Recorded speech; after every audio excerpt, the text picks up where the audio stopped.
rebates on heat pumps, ETS, for example, wood burning equipment. New home construction, currently in an actual rebuild for the new home construction. Be more to follow on that. We offer education and outreach, some of the things that I do. We work with schools in their curriculum, bringing in energy efficiency. And of course, home warming, which some of you have heard of before, for lower income homeowners to help them take advantage of some of the programs that we offer. So solar homes, this is a program that's unique to Efficiency Nova Scotia. We provide rebates to qualifying homeowners who install a solar electric PV systems on their property. There is criteria in place for equipment. Installers, right now, installers must be certified as a preferred partner, worker with the Efficiency Nova Scotia. Installation all has to be inspected, and there's a lot of criteria in place for the equipment itself. So we want to make sure that we're protecting our customers and, of course, our installers by this. As I mentioned, must be done by an approved NS solar installer who's on the EPC program. After permission is given to go ahead with this, we have 12 months to install after approval. And pre-approval for solar homes is required on all applications. This must be done first.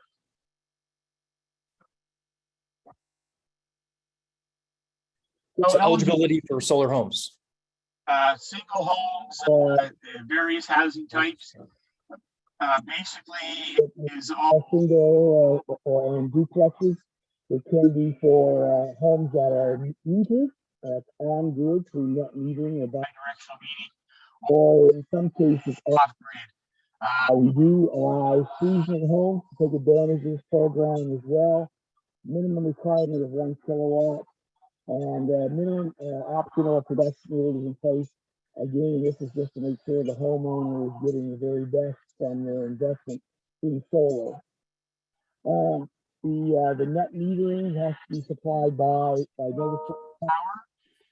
All these are subject, of course, to inspection by the electrical inspector provided by NSP.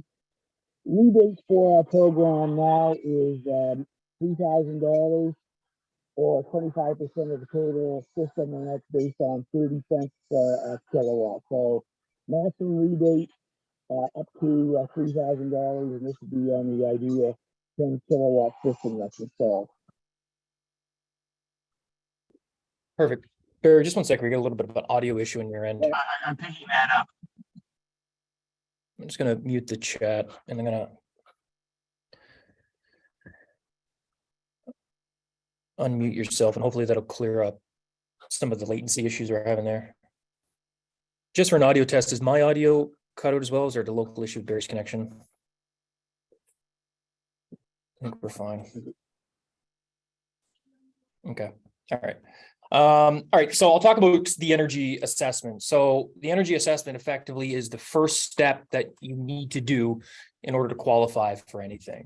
So how do you do it? There's 8 energy auditors to pick from within our market. There's a $199 charge to do so.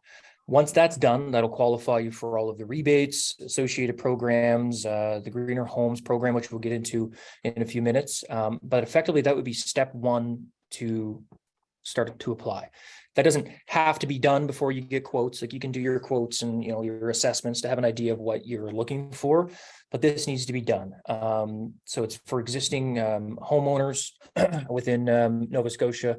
So there's a bunch. We refer people to Home Sold Building Solutions, or whoever you want to use. Everybody charges the same, and then once something is done, $100 is returned back to you. Okay.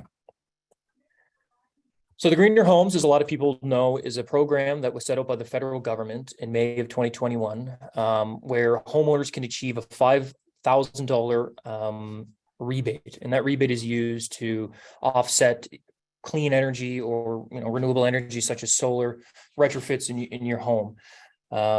It's a one-time program, so you can only get it once. You can't stack this for solar installation, or whatever other retrofits that are recommended as a part of that energy assessment that's done by an institution like HomeSol, for example. It has to be a recommended energy assessment. This is there's limited availability, so this program won't be around to the end of time. So there is some encouragement there from the federal government to take advantage of this program while it lasts. So like we mentioned, the first step is an energy assessment. So homeowners, in order to qualify for Efficiency Nova Scotia Home Energy Assessment Programs to participate in the greener homes. So you need to have this energy guide done. The energy assessments themselves take 2 to 3 hours. Take about a week after that's done to send over an energy guide. That energy guide gives you a representation of where your home stands, and then the energy efficiency recommendations and requirements that you can do after to bring your home up to a more suitable efficiency rating. So things like, for example, if somebody is on forced air oil conversion and removal of oil furnace and a central heat pump, for example, solar panels, things like that. So the enrollment is $199. And then after a retrofit is completed, $100 of that will be refunded back to you. Okay.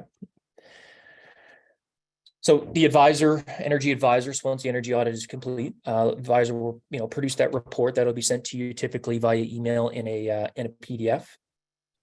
And then the potential savings and so on that are associated with those upgrades. There's doors and windows, there's a whole bunch of stuff, everything from LED light bulbs to solar panels and heat pumps. It's a very, very detailed report and gives you a very good representation of where your home is and where it could be, as well as the rebate guide for all the associated rebates, either federally or provincially, that are associated with those retrofits. The other big component of this, obviously, is to confirm the hardware that's being installed is eligible. There are a lot of hardware, specifically with the heat pump side of things, that you need to ensure that those units qualify for rebates. The NRCAD website has a checking tool where you can put the outdoor unit into the tool and can hit search and see if that unit qualifies, where there's many different manufacturers of heat pumps, cold weather heat pumps. The manufacturers that we represent, LG and Fujitsu, have some models that qualify, that you have to ensure that these units qualify. So, and all of that falls under the responsibility of the energy auditor and the homeowner. Okay. And then contact an efficiency preferred partner. So, any contractor that is a part of the Efficiency Nova Scotia Preferred Partner Program, it can perform the retrofit in your home to ensure that you're also qualified for all the rebates. So obviously you can't, have Joey, your neighbor, and a case of beer on a Friday night to do a heat pump install and qualify for all the rebates. You have to have a preferred contractor that's licensed and insured with Red Seal to be able to complete these retrofits for your home. And it's recommended to have 3 quotes. So, shop around, have a couple different opinions. You don't have to have those done. If you have a preferred contractor that you use, by all means, but they do recommend having up to 3 quotes. And the big one, this is a question we get all the time, is the 0% financing. So this was something that was announced June 17th of 2022. So the federal government released this program where they will lend up to $40,000 over a 10-year amortization period.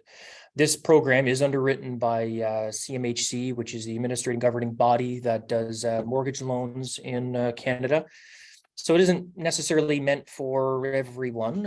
It is a prime loan that is designed for homeowners to help offset the cost of retrofit. So things that would qualify would be ducted and ductless heat pumps, solar panels, items like that, that they'll finance at 0% up to $40,000. So the way that you apply for this financing program is after you've had your energy audit done. So in order to qualify, you have to have your energy audit done. Typically, you'd have a quote completed in that period, and then you can go on the NRCAD website and apply. You need to upload your quote, but you also have to have your energy guide back to apply for financing.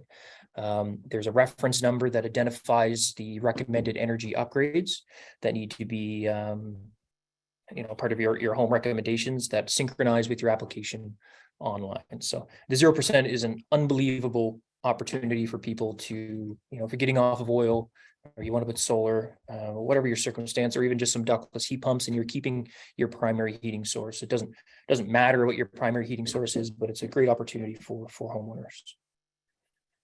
Barry, do you want to talk about the eligible upgrades if your audio isn't from? Okay, we'll try my audio again. So through Canada Greener Homes grant or initiative, you are eligible for rebates up to space heating up to $10,000, and that is in conjunction with Efficiency Nova Scotia as well. So, for quick example, you were putting in a central ducted heat pump system. You'd be eligible for $5,000 from Enercan, the feds, and up to $5,000 from us.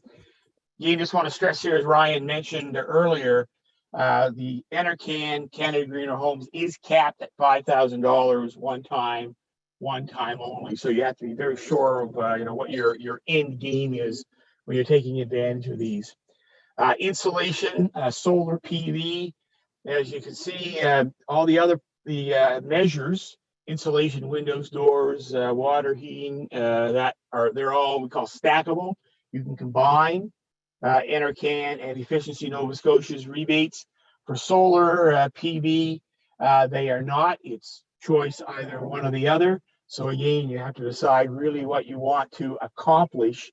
If all you want is your solar and you're doing nothing else, well, then you may want to look at Canada Greener Homes.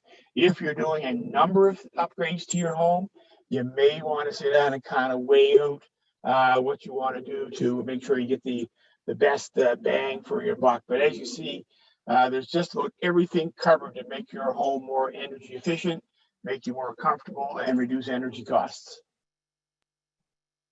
Awesome. So talk a little bit about the different types of heat pumps, because there's lots of different types and different words and names and all sorts of stuff that can be a little confusing for people that don't know a whole lot about heat pumps. So a common one that we typically would do is a centrally ducted heat pump.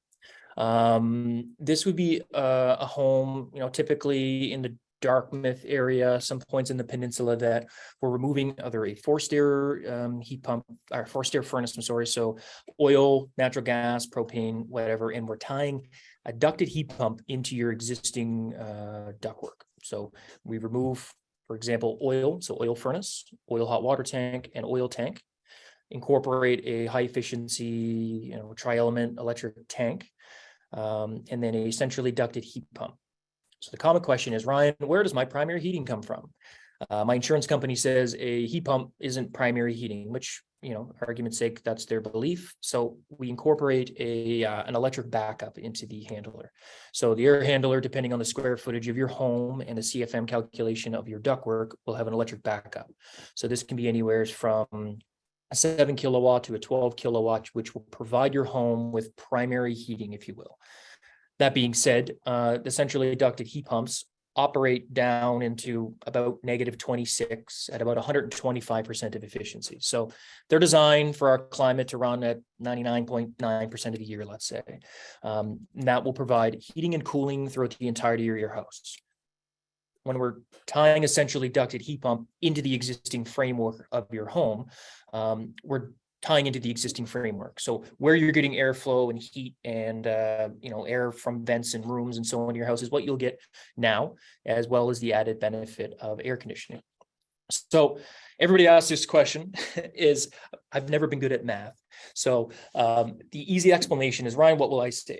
So a little science project you can do is figure out how much oil you consumed over 12 months. And right now, oil is about $2 a liter, something like that now. Is the break-even point for a heat pump operation, and oil is about 75 cents a liter, where there's not really a gain from savings. You'd have the added benefit of, as air conditioning, as we all know, our summers are getting a lot hotter. It's nice to have, but 75 cents a liter, figure out how much oil you've used, and then extrapolate the difference of $2 a liter. And that would give you a rough approximation on what you will save for oil versus central heat pump. It's a good way to kind of come up with a number. The really scientific way is wait for your energy guide to get back from your auditor. Efficiency Nova Scotia has a really great efficiency cost saving calculator you can do on the website that'll give you, pretty much down to the dollar on what you'll save, because you obviously have to figure in, my oil costs, and then my obviously increased electricity bill, and then cost of finance and things like that. So looking at the holistic approach to your home, like, what does it cost to put this hardware in? What does it cost me to finance it at 0%? As well as what am I saving on oil with the increased electricity? So that's kind of how you figure that part out. And then the same premise with the ductless mini splits, or ductless units as we call them. Those are units that you typically would have on a wall of a living room or a rec room. We try to strategically place these that they'll cover as much floor plan as possible. This being said, a lot of the older homes in the peninsula, have all sorts of little rooms and maybe a little living room with a doorway into a kitchen and doorway into so on and so on. So by putting one of these into a living room with a bunch of doorways isn't just going to magically heat the whole house. Same idea as upstairs with a bedroom, putting one in the hallways and going to heat every single room, or, to the level of people's expectations. So we try to cover as much floor plan as possible. It's much easier on a newer home that we can cover, the whole floor plan, whether open concept or something like that. They're typically available in a few different configurations. So a single zone means you have a one unit indoor and 1 unit outdoor. The benefit to that is efficiency. A single zone unit is more efficient than the alternative option, which is a multi-zone. So you have one bigger outdoor unit with up to 4 indoor units. The 4 indoor units, kind of the only real con, I guess I will say, to a multi-zone is they need to be all the same mode. So you either have the unit in a heating mode or an air conditioning mode. They can be in one or the other, and you can set the temperatures accordingly. So if you're like my home, my lovely wife likes our bedroom at 25 degrees, and I like to have my office at 16.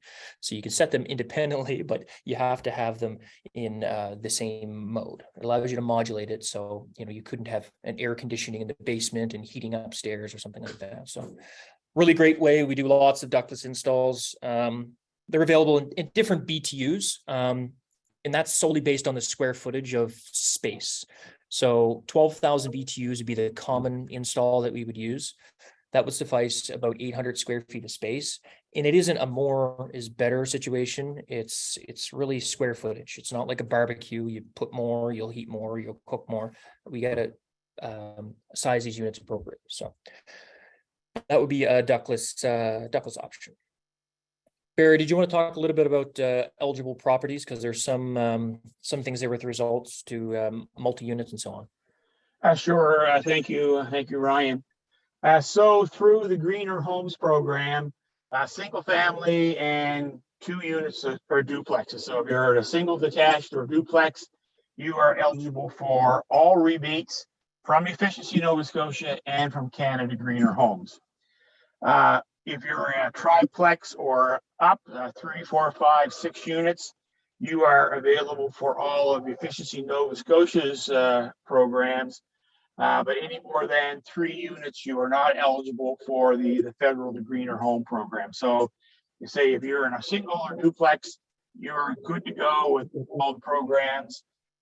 3 to 6 units, you can take advantage of Efficiency Nova Scotia's rebates. So those rebates are good.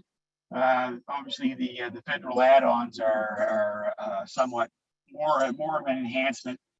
And the important thing that new homes must be occupied for at least 6 months.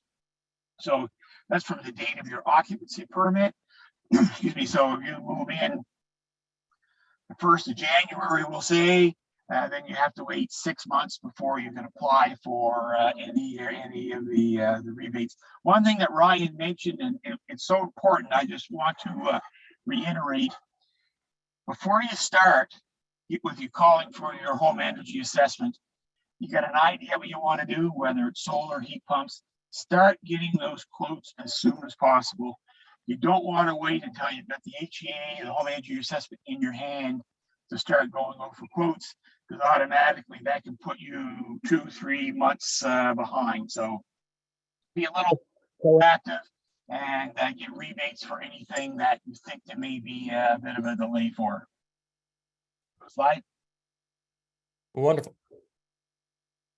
All right, so solar is becoming a big thing for a lot of homeowners. So the biggest thing people think about solar is it's simply, I mean, there's two sides of it. Obviously, you know, greener home, reduce your carbon footprint, all that fun stuff. But also, it's very much like an economics thing. Is I'm investing something in my home. How long does that take to return? So part of the factor that we come up with when we do a solar assessment and a solar proposal is your return on investment, your ROI. How long does it take me to pay this thing off, and how long does it take me to earn money back? The typical window was like 15 to 18 years, kind of in that range. Now with 0% in the $5,000, we've moved that dial back to about 8 to 10 years, depending on the size of the install. So like Barry mentioned earlier, the greener homes will pay $1,000 a kilowatt up to $5,000, and that can be used once. So we have customers that are doing heat pumps and they're doing solar. You can only use that $5,000 once. So you kind of have to juggle some of the rebates around. Most applications for solar, to give you an idea of cost, is typically in like the $20,000 range. On our website, we built in an estimation tool, so you can kind of go in there, play with the sliders. You know, how many kilowatts did I previously use? What's my power bill? The orientation of my house, and some of the attributes that we would factor into a solar install to come up with kind of an estimated price. And then if it's something that sort of fits into your wheelhouse and it kind of meets the expectation what you thought it would be, you can submit a actual solar request online, where Mackenzie, my solar designer, will generate a design for you. Usually takes a few business days to come back, and she'll send you over like a 12-page report. It'll give you, you know, here's the satellite telemetry. Here's where the panels will go. You know, here's the return on investment and costs, as well as associated rebates. You know, your current utility bill, what your projected utility bill, like a very detailed representation on solar. You know, because the whole premise of solar is to try to reduce that utility bill as far as you can. Some of the recent changes that have come with solar, and we have a question a lot, is, you know, a lot of people are on oil as a primary heat, and they want to do a heat pump, and they want to do, you know, they might have an electric vehicle on order that might not be here for years. So we can scale that system based upon whatever future retrofits that you're trying to achieve. The important component of solar is to try to build a system to what you think you will use. There's no benefit to having a larger system.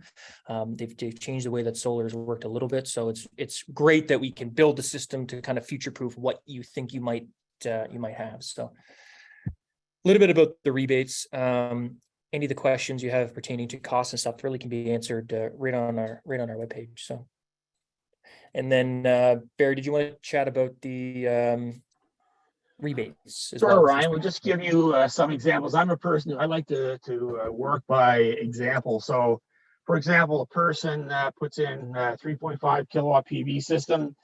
They want to go through Canada Greener Homes. They get the $1,000 per kilowatt, so they can expect to get a rebate of $3,500, which would also leave them extra from the Greener Home grant.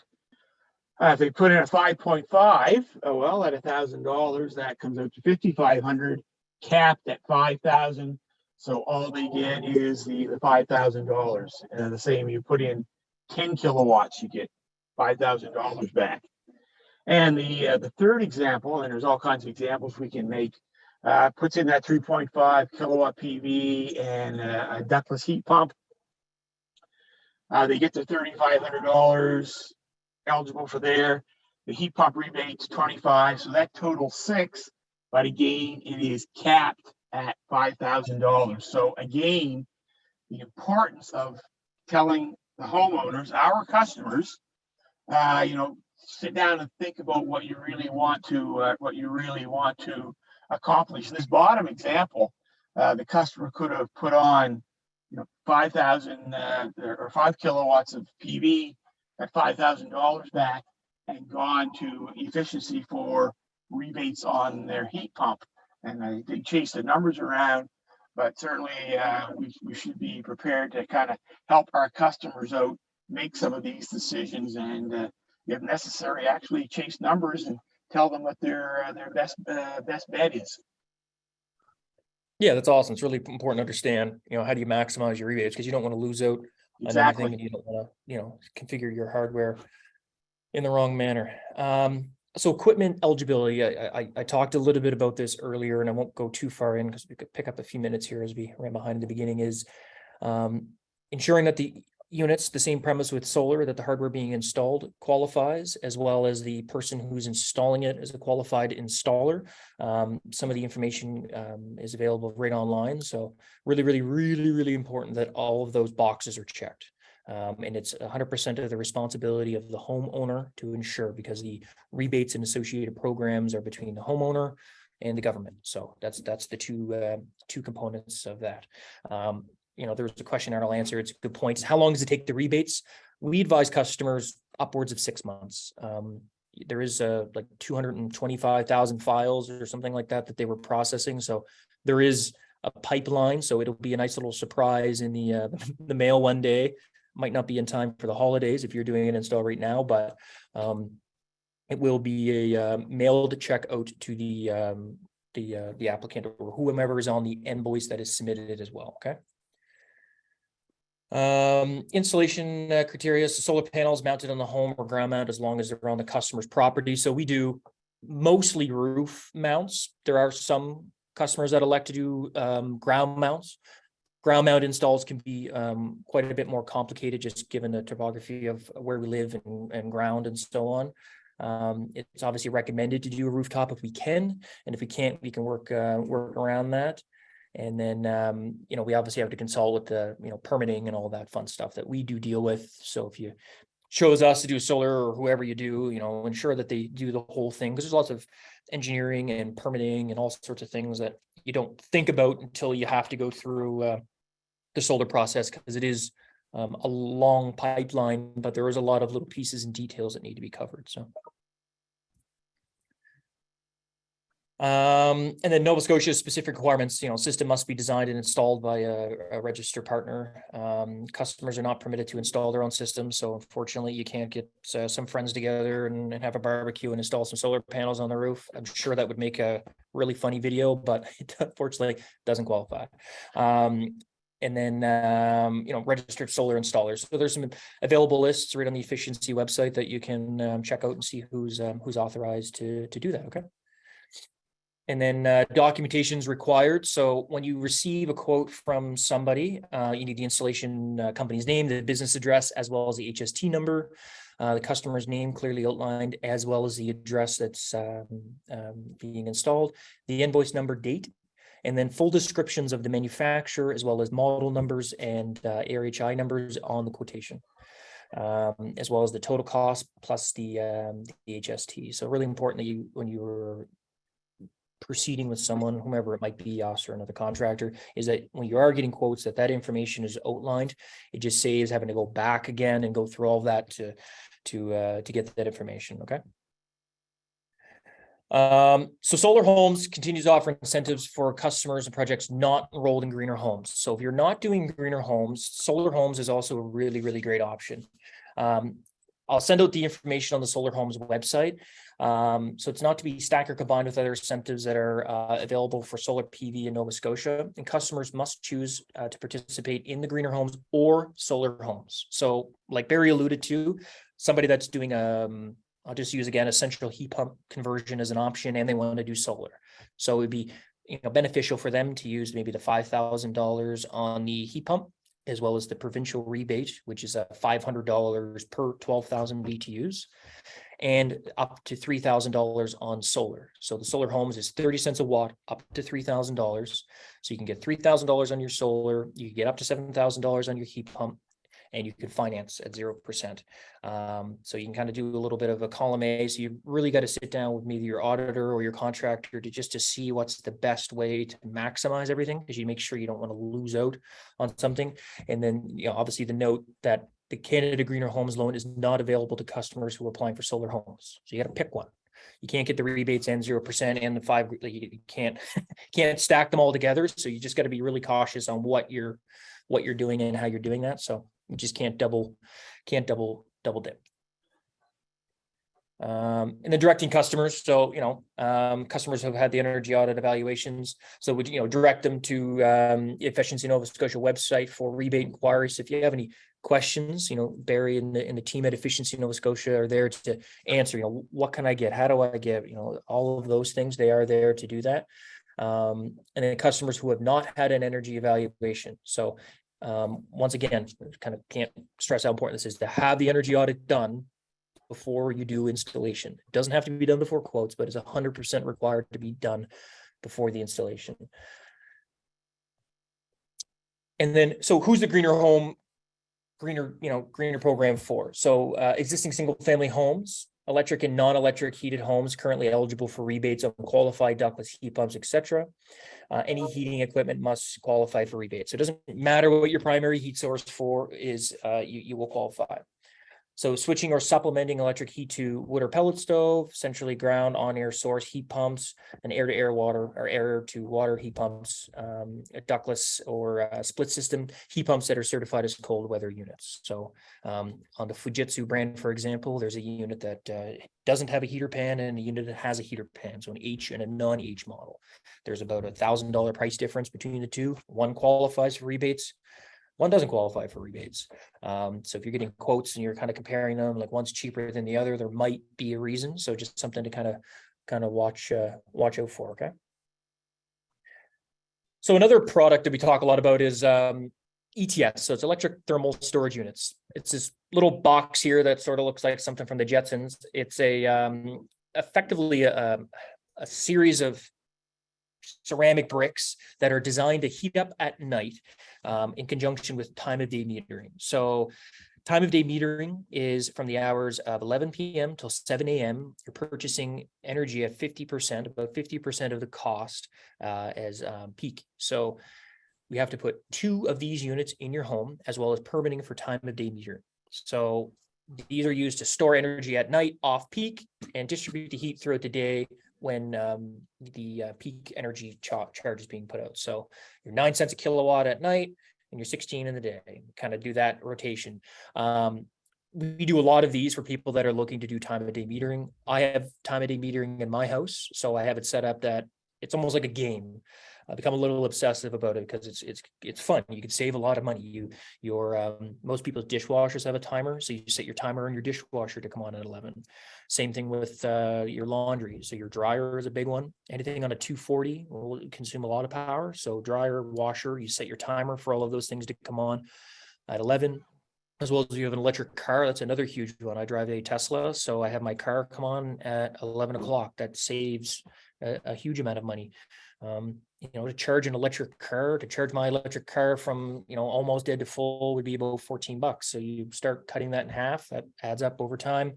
Lots of other things. You could put timers on your hot water tank so that it heats up at night. There's all a bunch of different things that'll start to cascade as you start to combine them together to save a lot of money. So you need 2 of these units, one on every floor, at a minimum of 2 plus your metering. And then just talk a little bit about, storage units, which is a really great way of storing that off-peak energy and then distributing that throughout your home through time of day metering. And then time of day rates, like I said, from 11 to 7. So you try to combine everything that can be run throughout those periods of time.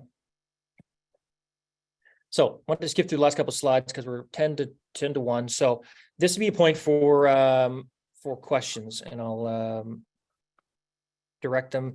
So we've had a few. So if you guys want to fire some questions across, the first one. So what happens to excess solar power I might generate during the summer beyond my needs? So you have to look at it as a annual energy savings because you're not generating nearly as much energy in the winter as you were in the summer. So you will run a bill credit in the summer typically, and you will have excess in the winter. So you're not generating nearly as much in the winter. So over the course of a year, when we design a solar system, is we try to get it as close to net zero annually, because you have that summer where you generate a bunch, in the winter where you don't. So we try to kind of flatline that throughout the duration duration of the year. We will put the recording up on our YouTube page here tomorrow. Once I can cut the video, I will do that. Are homes with older pre-existing heat pumps, old models, 10+ year old, eligible for Greener Homes rebate for new installs? Yes, they are. So if you have dead hardware, that hardware can be replaced under the Greener Homes program. They do not qualify for the provincial rebates, but they do qualify for the $5,000, provided you put one in every floor. So if you have a 3-level home and you have a heat pump on every floor, and we consider the hardware dead or inoperable, whatever, it can be removed and you get the $5,000.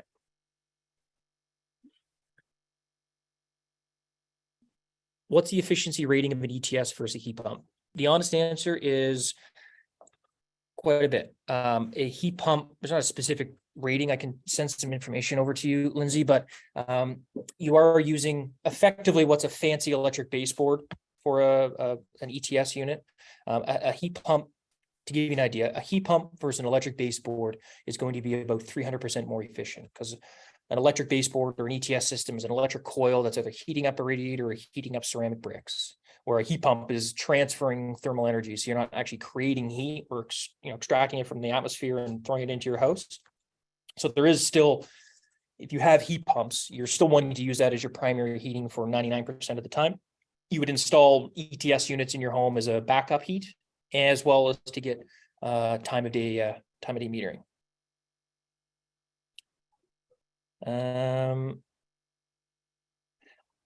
Cindy has a question. I have oil-fired hot water heating. What is the best possible conversion? So if you have oil-fired hot water heating, it's either on demand or a boiler.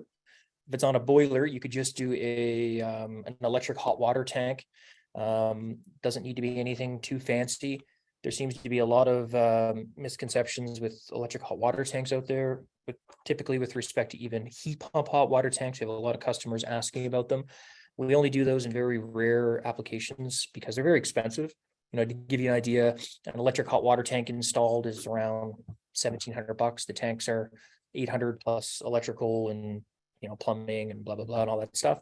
And then there's a few $100 rebate where a heat pump hot water tank is like $6,000 installed. Yes, it's marginally more efficient, but the upfront cost is triple, as well as you have to vent the heat pump hot water tank outside of the house, because just like a heat pump, it's trying to warm up that water, so it's firing the cold air out of the unit. So that should be ducted out to your house.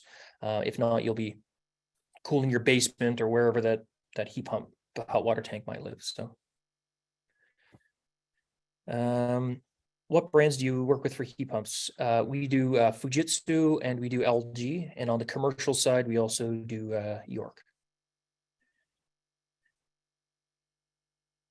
David has a question. Can solar panels be primary heat source? No, it is a bidirectional. So you're generating power and you're selling it back to Nova Scotia Power, and you're generating, selling, and buying back. So that idea of kind of netting out to net zero is the important part. Connor has a question. In every single story home with an adequate space in both the attic and crawl space, is there a recommended that a ducted heat pump system is installed in an area better than another? So there is an option which we use is a ducted heat pump, a ducted attic heat pump. So pretend here we have a 2-story home, we have 3 bedrooms upstairs, and we have a level downstairs with a living room. So downstairs we could easily deal with like a ductless unit on the wall in the living room to cover as much of that floor plan as possible. Upstairs, we could put a ducted attic unit, which allows us to put an air handler into the attic and then have flexible ducting into 3 or 4 or 5 bedrooms to deal with those bedrooms properly. We adjust the CFM for each room to kind of balance out the rooms. Most rooms are about 100 to 150 square feet, so we can balance the unit to cover all of those floors accordingly. So it's a really great way of dealing with that. Nova Scotia Power told me they don't buy back power as of April 2022 for new installs. You're correct. So they don't used to have a credit. So if you had a surplus at the end of the year, you had a nice little check from Nova Scotia Power. They don't do that anymore. So you have a credit that you'll roll on your account. So that's why it's really important to size solar specifically to what you need. There's no benefit to having a big monster setup to generate a whole bunch of surplus because you're not getting paid for it. So you really want to dial in the setup. If you're thinking of an electric car, or you're thinking of going to some sort of electric heating or whatever, to size that unit appropriately. Jennifer has a question. Beside ETS system, what else do we need for Nova Scotia Power to switch us to a different rate for time of day metering? So you need some form of thermal storage. So the easiest way for 99% of homes is an ETS unit. The alternative way is a newer home build. It's like my home, for example, is a slab home with hydronic in-floor heating. So that's seen as another way of storing heat in the foundation of the home. So there's really only a few ways to qualify for time of day metering. You need some form of thermal storage options. There's some other options with respect to like geothermal and all sorts of other crazy high-end stuff, but ETS units is just the easiest way. Barry, there's nothing else with respect to time of day that you've seen over the course of action, but No, you have a choice of installed units like what we call room units, or what I have a central ETS unit in my home. You can get central ETS for in floor, or you can use an on-demand heater and just use your floor as your heat sink, and then of course using a floor for any other type. But the critical point is you need a storage system where the heat energy is generated by electricity only. yes, exactly. Yeah. Alicia has a question. So all these systems seem confusing to me. A place you can go on. Yeah. So part of our company is all of my advisors aren't on commission or anything. So be happily after the fact, I'll send out some communication if you want to book an assessment, either with myself or want someone from my team to come out and just to go through some options with you to see, answer the questions, kind of do a little one-on-one sit down and answer all the questions you might have. Obviously, it's a little more personal than a Zoom meeting, so we'd be happily do that for you as well. How much maintenance, Christopher has a question, how much maintenance do the outdoor components of heat pumps require on a yearly basis? Very little to none. Outdoor units, when we do a cleaning, which we recommend to have done every 16 months and about, kind of depends on where the units are.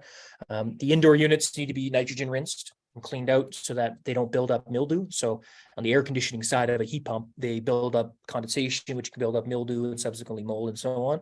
So we need to make sure that those are cleaned out. The outdoor units, just to ensure there's no debris or anything prohibiting the fan or caught up in the coil. But the outdoor units, there's nothing really that needs to be cleaned. It's more of the interior units. So Jennifer has a question we answered. If I got metal ducts built and ducted heat pump system installed, does this qualify for rebates? Yes, it would. So their homes, for example, older homes that customers are, have bought and are doing like a full gut out that want to have ductwork installed as well as a central heat pump. A lot of those homes typically are like even on a cast iron boiler system or baseboard system. We remove all of that old hardware and then we could build in ducting throughout the home. That being said, it's quite invasive. Like we have to get supply and return trunks from typically the basement up to a middle floor, up to the top floor. So there's quite a bit of retrofit that needs to be done, but it's 100% a possibility. Mark, is an undersized heat pump system still eligible for rebate, i.e. not whole home, or must go with an assessment recommendation? Technically, yes. So to qualify for a ductless heat pump, we're just not talking about central, just ductless heat pumps. You just need to have a unit on every livable floor. That's every floor that's 6 feet or greater. Doesn't matter if it's finished or unfinished. It could be a dungeon or a fully furnished room. You can put a unit into a bedroom, understanding that it's not going to climatize that whole floor. That'll still qualify. But, it's really important that the heat pump if it's us doing an assessment or whoever, is sized appropriately. We see it frequently where you put too big of a heat pump in a space or too small of a heat pump. Both of them have negative effects. You put too big of a heat pump in a space, it can short cycle. It runs on and off frequently, draws a whole bunch of wattage. The outdoor unit will not defrost properly in the winter. So you want to make sure that that unit's sized properly. And that's one part that we make sure that we do when we're doing an assessment, that the units are sized appropriately, because there's not really a big price difference. That's really not what it's about. These units want to operate as like cruise control, draw very little wattage. You want to set it and forget it. You don't want to touch them a whole lot. They like to just run, keep the room climatized, and do their own thing. They like to be left alone.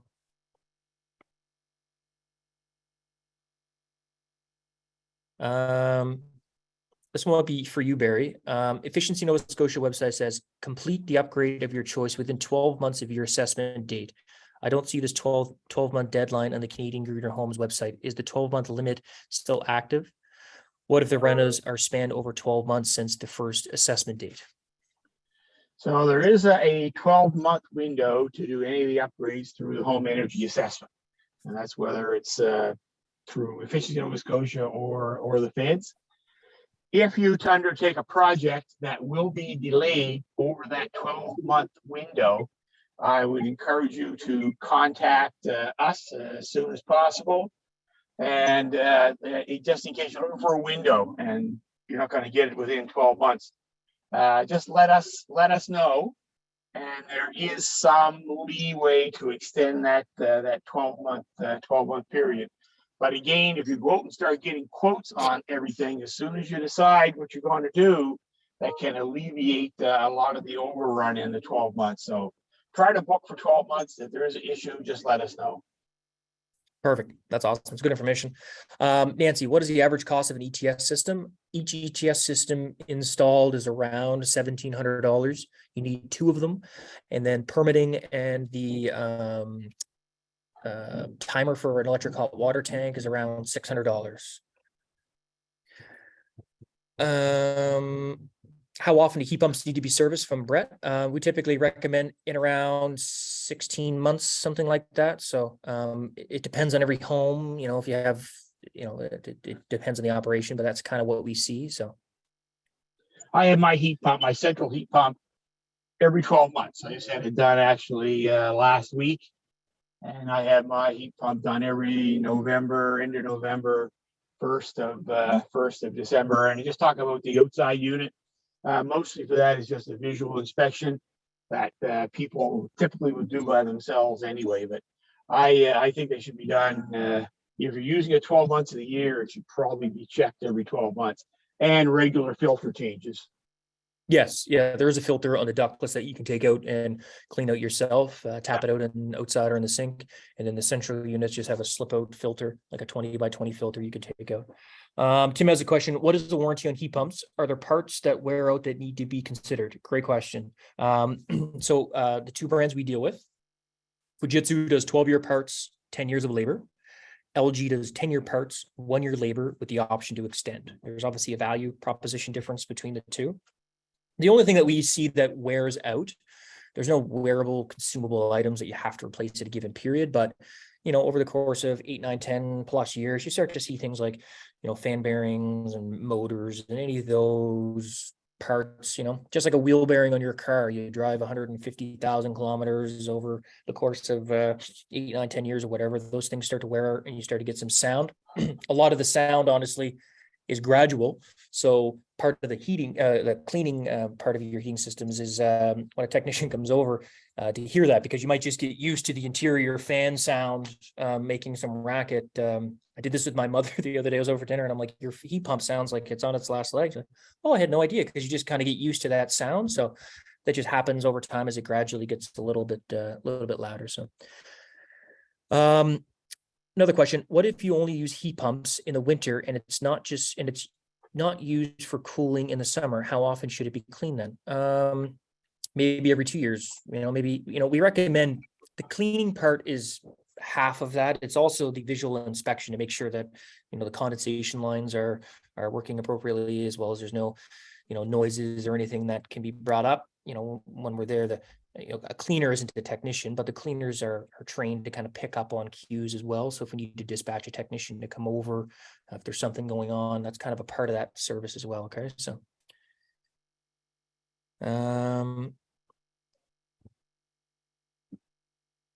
Melody, I see your message there. Thank you. If you want to drop me an email, I'd be happy to respond to your note there. I appreciate that. Ashley, you said a heat pump should be set and left. Do you have any comments on whether the energy saving mode on a heat pump should be used? I have used it and find the house doesn't stay warm enough. I'm wondering what the benefits of function. Yes.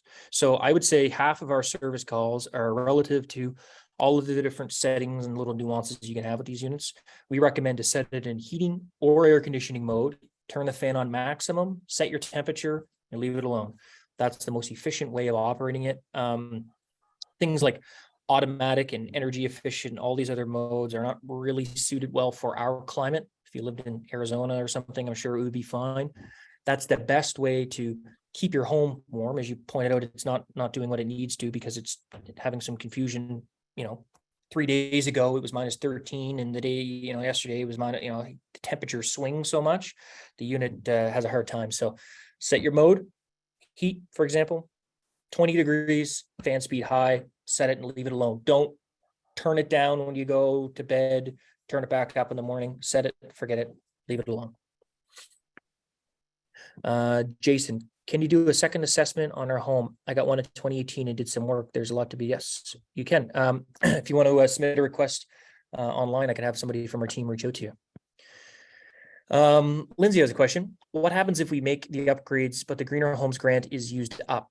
If we have submitted the application, are we guaranteed the rebate? So the rebate is governed through the energy auditor. The energy auditors are the gatekeepers with this rebate. So it's important that the communication between yourself and whomever completes your energy audit is clear as glass, because if you're having work done or a retrofit, you need to confirm the unit qualification we went through, but that energy auditor is going to sign off and submit your rebates off, because you do your audit, contractor does your install, the energy auditor signs off and says, yep, perfect. Here's your rebate request. They're the ones that sign that off and send off, and they're the ones that are kind of liable for that. So you really need to make sure that it's clear with them. Nancy, after we get the assessment and have a heat pump installed, 1 year later, can you get a new assessment for upgrades? Yep, happens all the time. People put one in their living room, and then a year or two later, whatever, they message back and want to install one at a bedroom or a basement. You can definitely do that. And there are rebates that are available for that.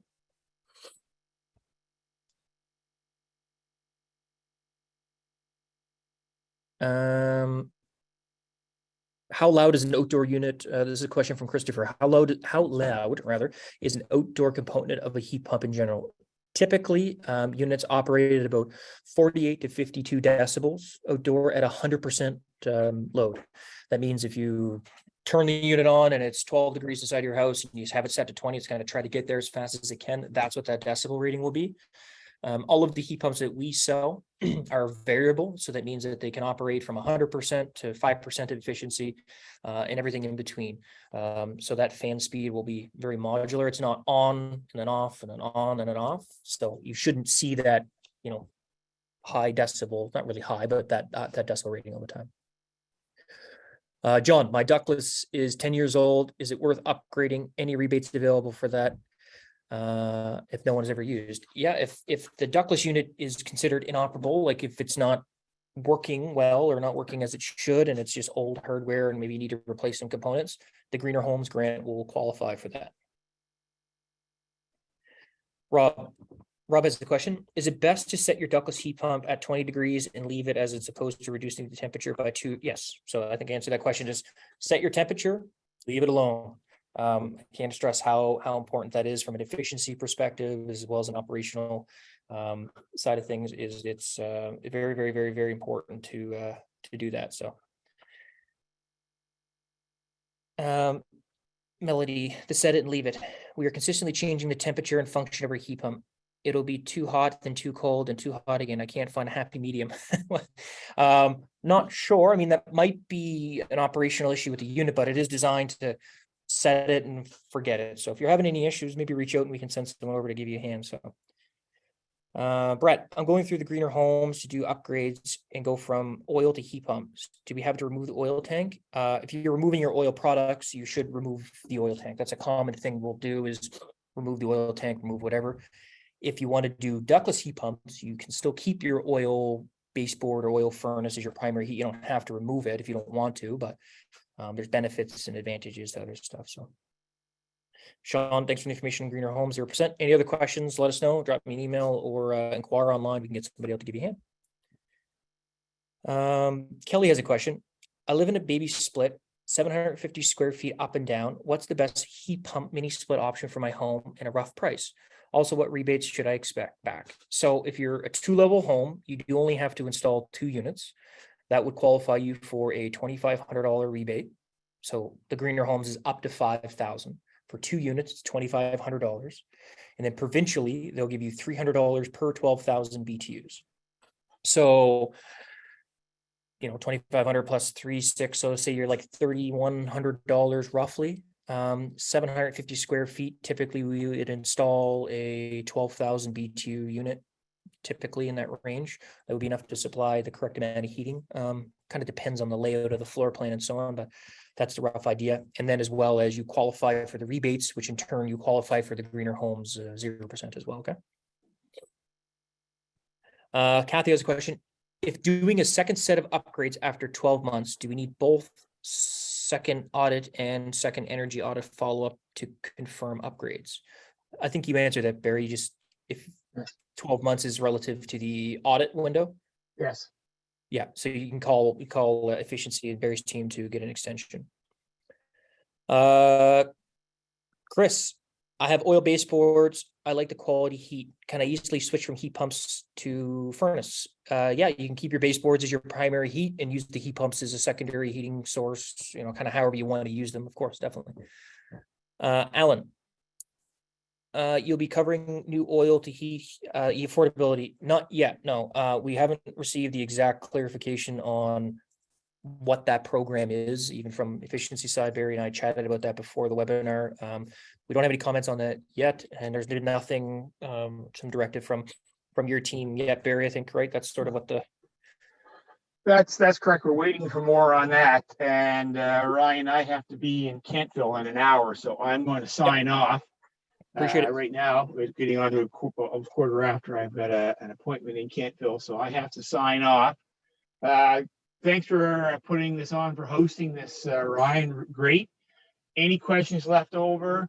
Certainly for anybody, you can contact Efficiency Nova Scotia at our info@efficiencyns.ca, or give us a call on our 1877 number. Don't forget to tune in to CBC Maritime Noon on the 19th, where we'll be talking about heat pumps, and you can call in if you wish, if you can get through on the line. But we'll be discussing heat pumps maintenance, etc. at that time, CBC noontime on the 19th. Thank you very much, Ryan, and we'll be talking again. Perfect. Thanks, Barry. I'll, for anybody that wants to stick around, I'll plow through some of these questions. If you want to leave, I really appreciate everybody coming. So we had a little technical Zoom beginning there. I don't know, our license is invalid for 1,000 people. I don't know what happened, but that's fine.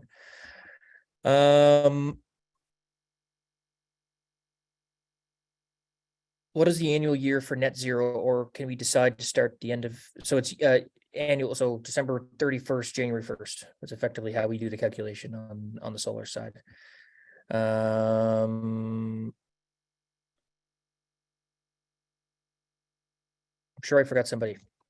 So with ductless units, if I set and forget, it never turns off, but it's too warm at night, the thermostats wear out, you might have a thermostat issue. Yeah, 100%. That's a possibility, because a ductless unit, the thermostat is in the head on the wall. So if it's not reading the correct ambient temperature, definitely 100% you could have an issue. So for sure. Any other questions? Now's your time. You can also send me an email, or if you want to book a one-on-one, you can do that right on our website, sunshinerenewables.ca. Just book an assessment. Myself or one of my members of the team happily come over and answer whatever questions you might have. I know sometimes technology can be a little cumbersome, but Yeah, my emails should be on the page there. It's Ryan Graves at sunshinerenewables.ca.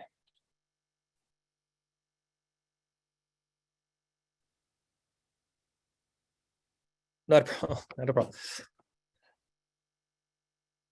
I didn't know I have 3 different displays going here, so. If anybody else has anything, stick around for another few minutes. If not, I really appreciate it. And with respect to the giveaway, we'll announce that in the next week once we tally everybody that was on the webinar and signed up and registered. So that will be we'll reach out to that person. So it's always fun. Always fun to win free stuff. I never win anything, but I like giving stuff away. So that's always fun. Gord, I have a 2-story home. I have a recommended install of an 18,000 BTU outside and 2 heads inside, a 12 and a 9. Am I eligible for 5,000? No, you're eligible for 2,500. You'll get $300 for the 12,000 BTUs, and you'll get $200-ish for the 9,000 BTUs provincially. To get the 5,000, you would need to put 1 more unit in your house to qualify.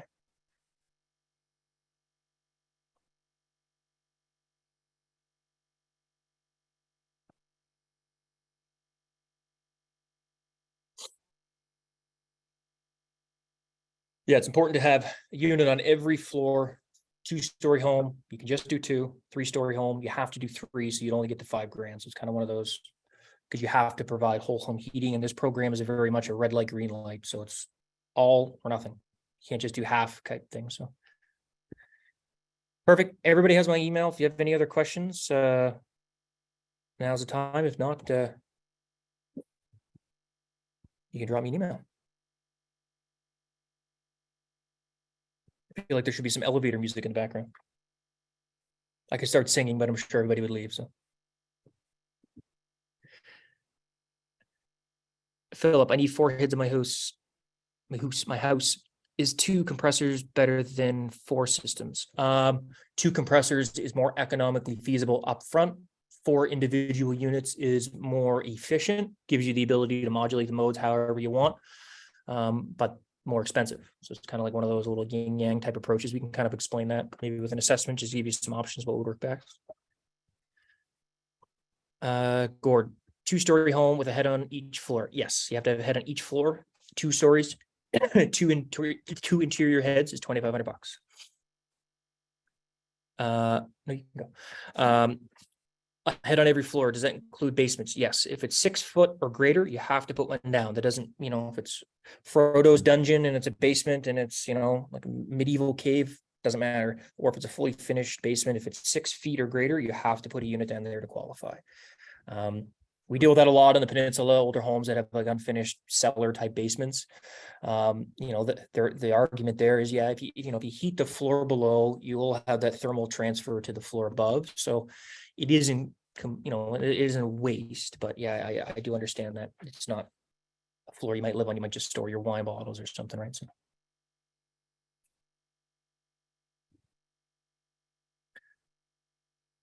All right, I think that's it for questions. We went a little longer. I appreciate everything. Sorry again for the little hiccup at the beginning, and this will be recorded and I'll fire it up on our YouTube page. If you have anything else, let us know. I really appreciate everybody joining, and hopefully the lucky winner is still here. Thanks so much, everybody. Bye-bye.